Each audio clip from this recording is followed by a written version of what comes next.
여러분 안녕하세요. 신천지 탈퇴 매뉴얼 시간입니다. 오늘은 지난번 하늘팟에 출연했었던 이만희 씨의 육성 녹음을 하나 듣고서 오늘 내용을 말씀드리도록 하겠습니다. 우리가 우리나라의 차원에서 볼 적에는 이 조국이 양단된 입장입니다. 이제 조국 토의 선언은 이런 것은 모든 국민들의 정신을 일깨우는 일이고 우리나라 국민이라면 누구나 다 토의를 원합니다.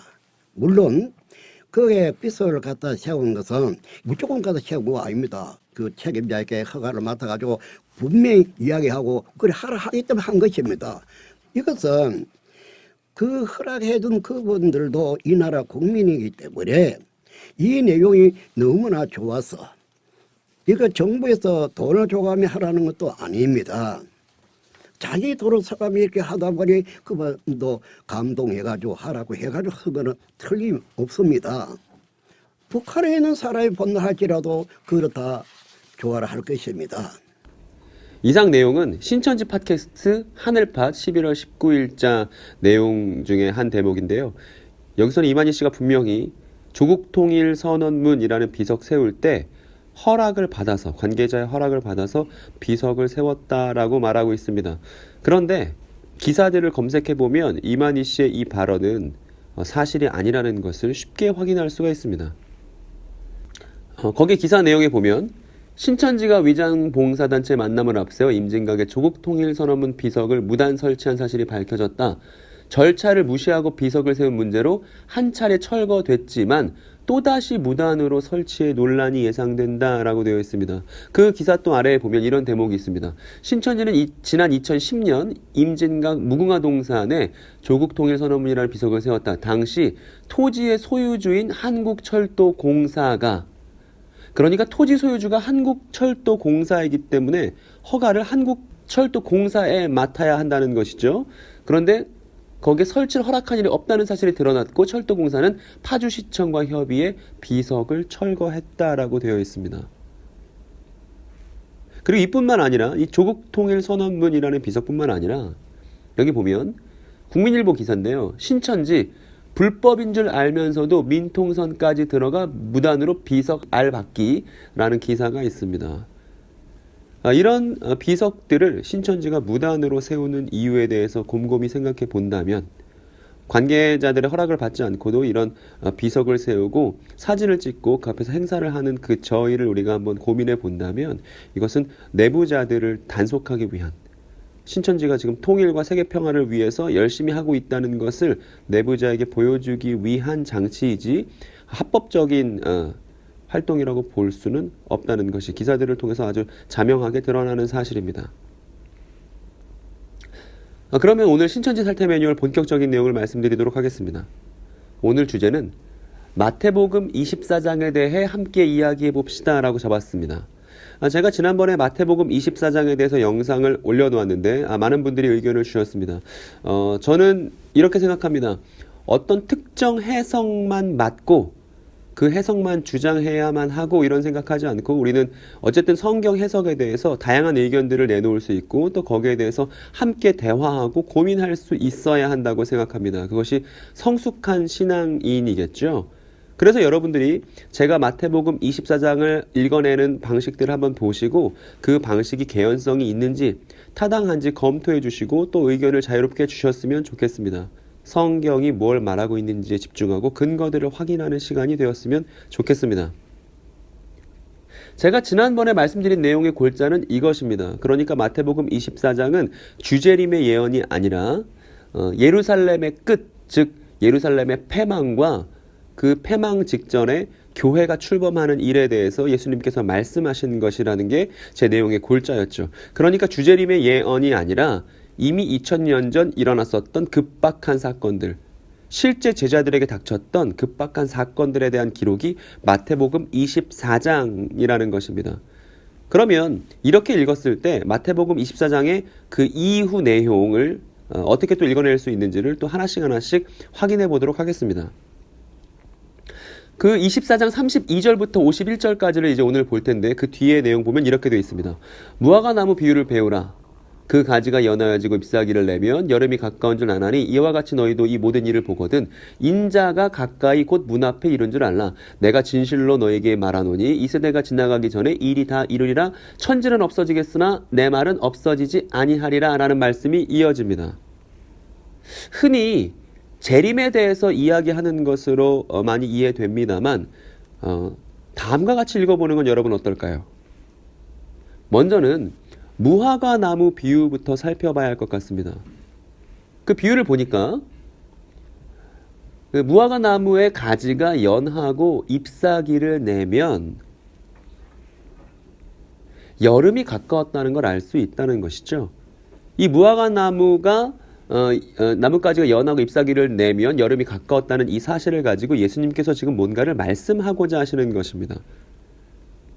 그 진짜 내용이란 너희도 이 모든 일을 보거든, 즉 무화과 나뭇가지를 보고서 여름이 가까운 것을 알듯이 이 모든 일을 보거든 인자가 가까이 곧 문 앞에 이르렀다는 것을 너희도 알아야 해 라고 지금 예수님이 말씀하시는 거죠.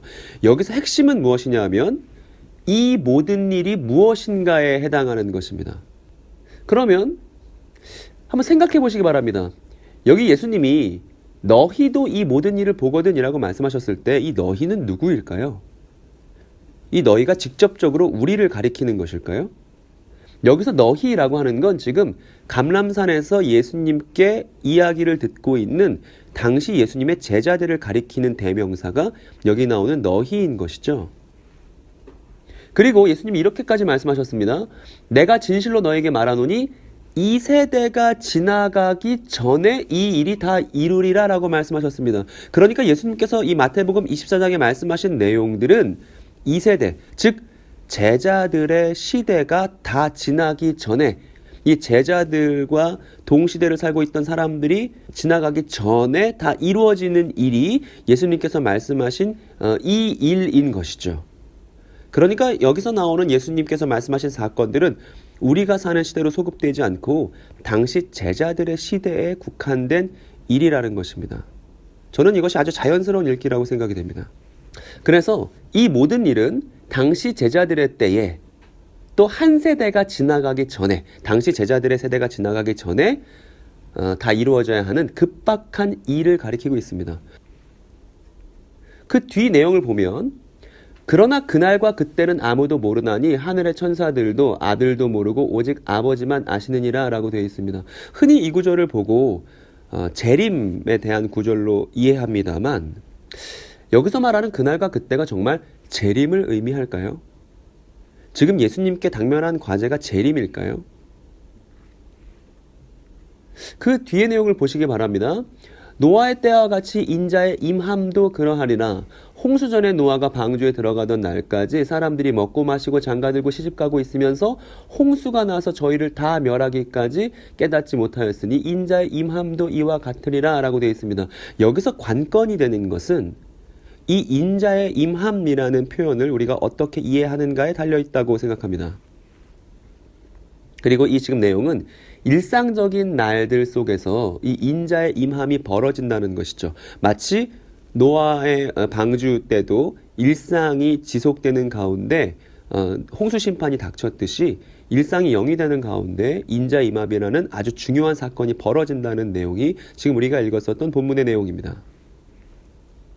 그런데 이 인자의 임함에 대해서 가만히 생각을 해보면 히라보로는 이렇게 씁니다.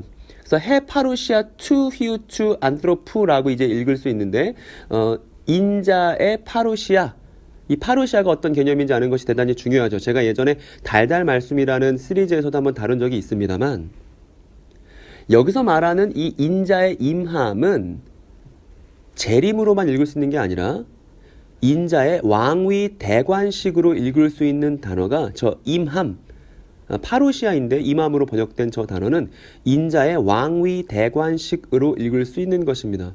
즉 인자가 진정한 왕임이 드러나는 것이 곧 파루시아라는 단어가 갖고 있는 의미입니다.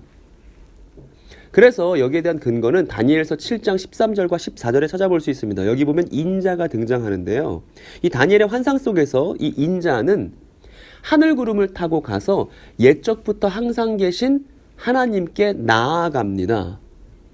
하늘 구름을 타고 인자가 하나님께 나아가는데 그 나아가는 이유는 무엇이냐 하면 하나님께서 그 인자에게 권세와 영광과 나라를 주고 모든 백성과 나라들과 각 방언하는 자로 그를 섬기게 하였으니 그 권세는 영원한 권세라 옮기지 아니할 것이요 그 나라는 패하지 아니할 것이니라 라고 예언되어 있습니다. 즉 하늘 구름을 타고 하나님께 나아가는 예수님께, 인자이신 예수님께 하나님께서 모든 나라와 권세와 영광을 넘겨주시는 장면이 저 다니엘서 7장 13절 14절의 내용이고요. 이 내용은 실제로 사건으로 성취되었는데 그 사건이란 여러분들이 지금 짐작하시는 것과 마찬가지로 예수님의 승천을 지금 말하고 있는 것입니다.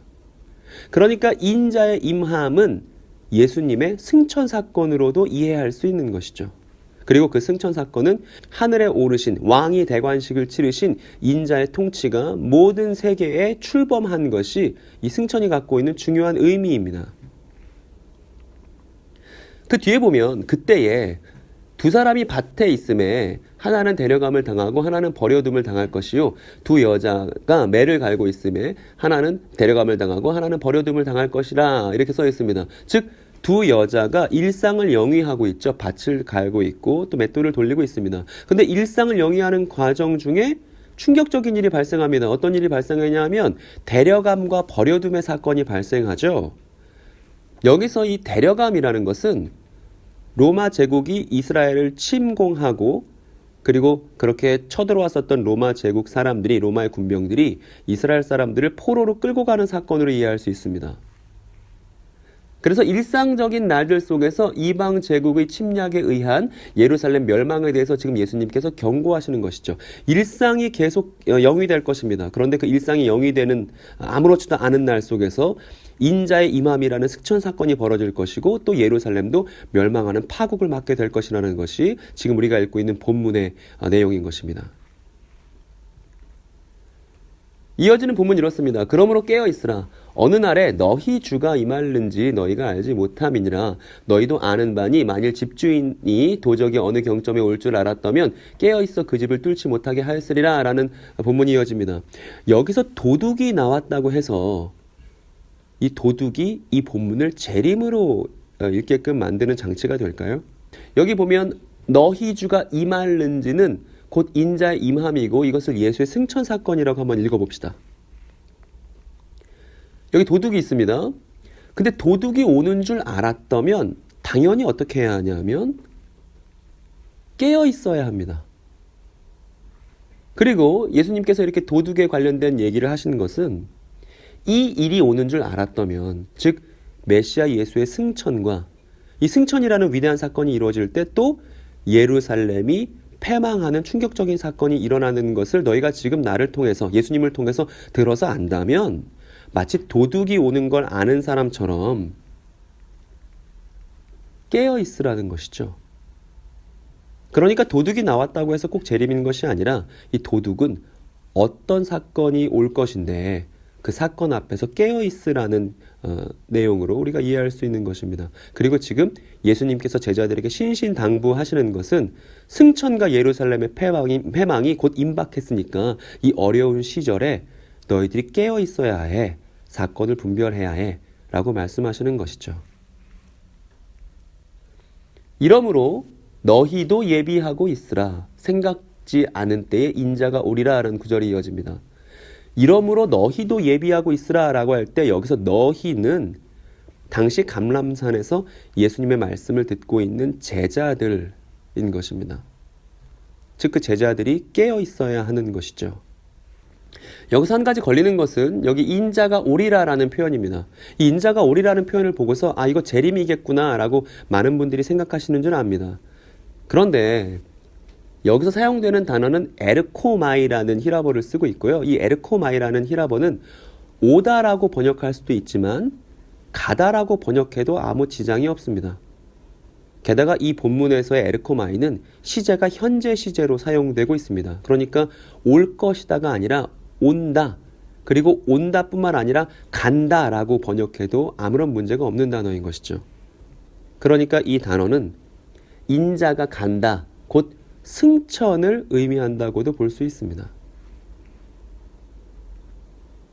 그 뒤에 이렇습니다. 만일 그 악한 종이 마음에 생각하기를 주인이 더디 오리라 하여 동무들을 때리며 술친구로 더불어 먹고 마시게 되면, 즉 예수님이 예루살렘 패망과 승천이라는 중요한 사건이 올 것이라고 미리 말씀해 주셨는데 제자들이 깨어있지 않고 이제 그냥 흥청망청 그렇게 삶을 준비하지 않고 있으면 그 종이 책망받게 될 것이라고 예수님이 경고하시는 것이죠. 생각지 않은 날 알지 못하는 시간에 그 종의 주인이 이르러 어미 때리고 외식하는 자에 받는 율에 처하리니 거기서 슬피 울며 이를 갈미 있으리라. 즉 닥쳐올 임박한 사건에 대해서 말씀하셨는데 그 사건을 준비하지 않은 사람들이 겪게 되는 비참한 말로에 대해서 예수님이 경고하신 것입니다. 그래서 이렇게 정리해 볼 수가 있습니다. 임박한 승천 그리고 예루살렘 멸망의 때에 예수의 사람들을 돌볼 책임이 당시 제자들에게 주어졌던 것이고 당시 제자들은 저 말씀을 따라서 충실하게 저 책임을 이행한 것입니다. 그래서 이상 마태복음 24장 남은 내용에 대해서 해석을 말씀드렸습니다. 이거 내가 그동안 생각한 것과 다르니까 이거 잘못된 거야 라고 판단 내리시기 전에 어떤 부분이 다른지 또 우리가 어떤 부분을 함께 대화 나눌 수 있는지를 같이 살펴보았으면 좋겠습니다. 저는 제가 이 본문을 읽는 방식을 여러분들께 소개해 드렸고 여러분 각자도 여러분이 읽은 방식을 소개해 주시고 이걸 통해서 좀 더 본문을 디테일하게 좀 더 본문을 당대 역사에 충실하게 읽어낼 수 있는 방법을 함께 찾을 수 있지 않을까 그렇게 기대하는 마음이 있습니다. 신천지 탈퇴 매뉴얼 오늘 준비한 내용은 여기까지입니다. 좋아요와 구독을 부탁드리고 앞으로도 신천지가 다루는 주요 본문의 성경 해석에 관련돼서 또 다른 영상을 가지고 여러분들을 찾아뵙도록 하겠습니다. 시청해주셔서 감사합니다.